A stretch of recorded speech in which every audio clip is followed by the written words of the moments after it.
नमस्कार दोस्तों, आज मैं जिस टॉपिक पर बात करने वाला हूँ वो इस दुनिया का मेरे हिसाब से सबसे इम्पोर्टेंट टॉपिक है।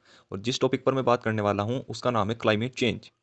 सबसे पहले जानते हैं कि क्लाइमेट चेंज होता क्या है। क्लाइमेट चेंज ह्यूमन एक्टिविटीज़ की वजह से जो इस पृथ्वी पर उसके जलवायु में जितना भी परिवर्तन आता है, उस उस परिवर्तन का लॉन्ग टर्म यानी लंबे समय तक बने रहने को ही हम क्लाइमेट चेंज कहते हैं। जैसे कि आप लोग आजकल देखते होंगे कि हमारी पृथ्वी का टेम्परेचर बढ़ चुका है और हमारी धरती का एवरेज टेम्परेचर 1 डिग्री सेल्सियस तक बढ़ चुका है। और ये आंकड़ा आपको सुनने में हालांकि कम लग रहा होगा, पर आप लोग नहीं समझ रहे हैं कि ये कितना बड़ा खतरे की निशानी है।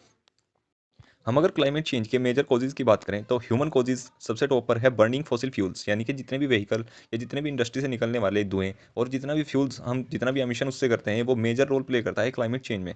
दूसरा है डिफॉरेस्टेशन, और इसमें सबसे मेजर रोल प्ले करता है मीट कंजम्पशन। जी हाँ, हम जितना भी मीट कंजम्पशन करते हैं उसके लिए जितना भी हम फालतू में डिफॉरेस्टेशन करते हैं वो भी क्लाइमेट चेंज में एक बड़ा रोल प्ले करता है। तो हम लोग क्लाइमेट चेंज के बारे में क्या कर सकते हैं? हमें सबसे पहले अपनी गवर्नमेंट से सीधा-सीधा यही क्वेश्चन करना चाहिए। हमें विकास के नाम पर धर्मों में लड़ाना और अन्य चीज़ों में उलझाकर जो रखते हैं, उनसे हमें पूछना चाहिए कि दिल्ली का एक्यूआई कम करने के लिए सरकार क्या कर रही है? या गंगा और यमुना की हालत बद से बदतर होती जा रही है, उसे सुधारने के लिए गवर्नमेंट क्या कर रही है? और जो इस दुनिया में 1% रिच पीपल अपनी बदहवासी में इतना कार्बन एमिशन जो करते हैं, उसके सीधे-सीधे सवाल एक आम जनता को उठाने चाहिए। क्योंकि इसका जो भी प्रभाव पड़ेगा, उसका सबसे पहले कॉन्सिक्वेंसेज़ एक आम आदमी को ही झेलना पड़ेगा।